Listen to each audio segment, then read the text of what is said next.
Okay, so here's the Nook Simple Touch with GlowLight. Let's take a look at the hardware first. You can see obviously we have a 6-inch display here. That's 800 by 600 pixels of resolution. It's all grayscale. It's touch sensitive, but it's not touch sensitive in the capacitive or resistive manner you would find on smartphones. It's actually a grid of beams that is transmitted across the surface, and your finger actually interrupts the beams. Developed by a company called Neonode. You might be familiar with them from their Windows CE based smartphones like the N1 and the N2. Up front we have controls for paging. The Nook button down at the bottom. Take a look at the profile of the device. It's about 12 millimeters thick, and the entire thing weighs about 197 grams, which is just shy of 7 ounces. The back is covered with a soft touch rubbery kind of finish, nice and grippy. You can see the coverage slot for the micro SD expansion card. Doesn't always fit too nicely. The bottom we have points for mounting into cases and things like that, as well as the micro USB charging port. You notice the power button up top here, so you can actually turn it on and off if you really had to do so, although in general the device's battery lasts so long that's not really necessary. Barnes & Noble claims that the battery in the Nook Simple Touch with GlowLight is good for a full 2 months of use at 1/2 hour per day if the GlowLight's not used, and half as long, 1 month worth of 30 minutes per day use if you do use the GlowLight. Has 2 gigabytes of internal storage, but then of course you can use that expansion slot to add more space if you need it. And just to show you that the new Nook Simple Touch with the GlowLight and the old version without the GlowLight are basically the same piece of hardware. Here they are next to each other. You can see we've got a light gray frame here as opposed to the gloss black frame on the original device. Otherwise they look identical. Thickness is exactly the same, and the rear panels match up perfectly as well. One of the things that makes the Nook Simple Touch with GlowLight so power efficient is its e-ink display. You can see that even though the device is turned off right now, we still have a perfectly readable grayscale image here, a photograph in fact. And that's because e-ink displays only require power to set the picture. They don't require them to maintain it. So there's no power running right now and the picture stays exactly where it is, which is totally in contrast to LCD, AMOLED, or just about any other display technology. The downside though is that the display writes are a bit slow. So you can see if I activate the device by pressing the button here, you'll see the image update, and then eventually it draws a swipe to unlock feature down here. If I do that, again you see the screen rewrites. So while it's not expending any power to maintain the screen like how it is now, it does require power every time it rewrites, and you can see the flashing of the screen. Barnes & Noble has done some optimizations though to mitigate that when it comes to actually reading pages, and I'll show you that a little bit later.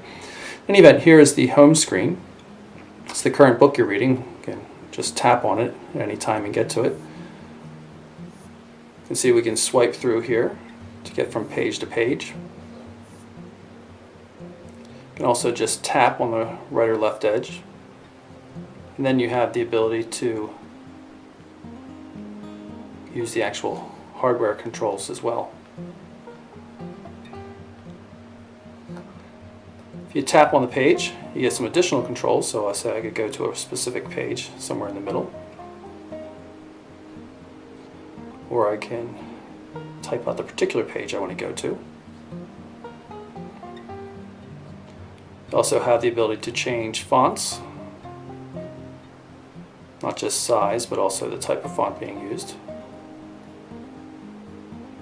Context searching, you can go to the table of contents, a few other things you can do as well. You can always get back to the home page by pressing the Nook button, at which point the home button right here will take you back there. It'll always show you the most recent page you're reading. You can also tap this little control in the upper left hand corner to get back to where you were, no matter where you are in the system. So even if I'm in, say, my library, I can quickly get back to the book I was reading. Let's go back to the library. It allows you to move through the books you've purchased, including the pre-installed Nook guide. You'll notice if I go back home, it now shows that I'm currently on page 3 of the Nook guide. The Nook recommendations you see down here in the bottom are based mostly on the most recent book you've purchased. I picked up a Dune book here, and I mentioned some other Dune books that I might like to purchase as well. We'll go to the store and do a search for something else. You can see the on-screen keyboard, Tolkien, for some J.R.R. Tolkien books. I'll just pick up whatever comes up first, and we will take a look at the free sample. It's going to have to download that. On a Wi-Fi connection, you have free Wi-Fi access from any Barnes & Noble store as well as AT&T's Wi-Fi network. Read the sample.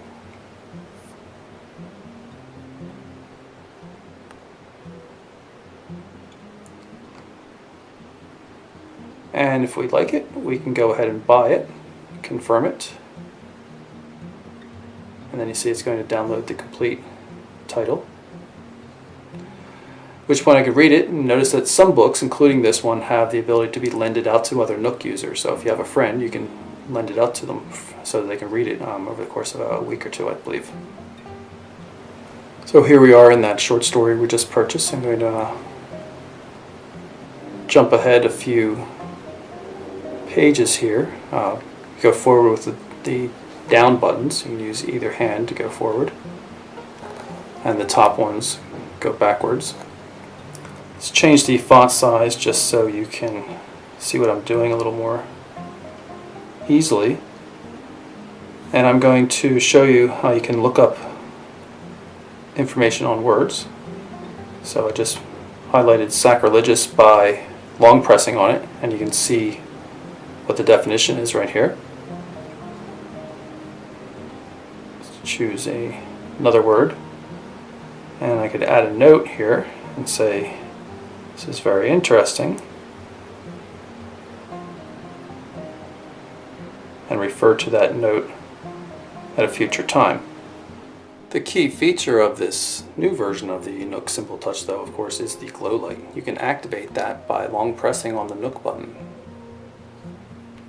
See, it's quite bright, and you can go through a menu and turn it on this way, which gives you the option of changing the brightnesses. So you can actually put it quite dim, which is perfect for reading late at night. You have quite a range of brightnesses here, and obviously the brighter it gets, the more power it uses. So you could set it nice and dim and very easily turn it off and on.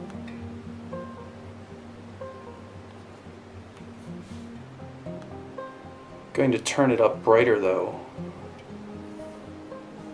so you can see it's actually lit from the top of the device. You can see the very bright edge here, and actually a little bit of green showing through from some of the internal structures of it.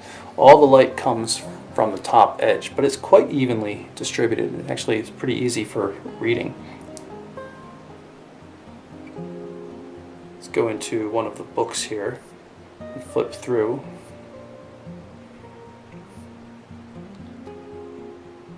You can see it works quite well in terms of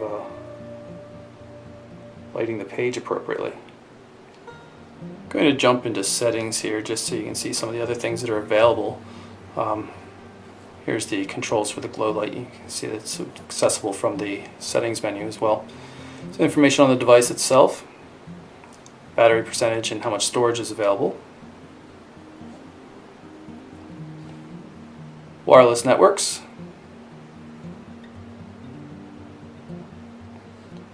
Some information on the screen. You can set the timeout and screensaver style.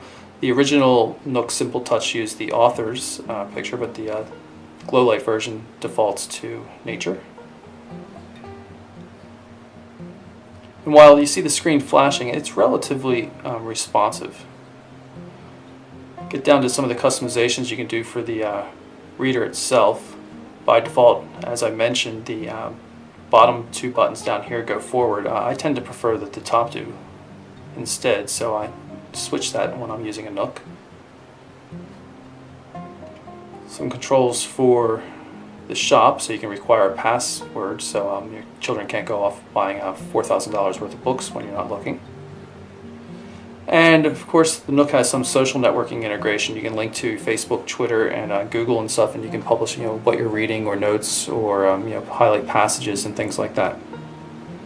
I had mentioned some of the optimizations that Barnes & Noble had put into the Nook Simple Touches display, which basically has to refresh the entire display typically. And what they're doing instead is they're not refreshing the page until you hit 6 full pages. So instead of wiping the page and redrawing it, they're actually drawing white pixels where they're currently black in order to erase it, and then redrawing all the black. It makes it appear smoother and faster. And then every 6th page, which I believe is this one, it resets the entire page to make sure that the quality is maintained. Because if you look really closely, you can see that the quality of this text right here after a refresh is definitely better than the quality what you get right before it refreshes.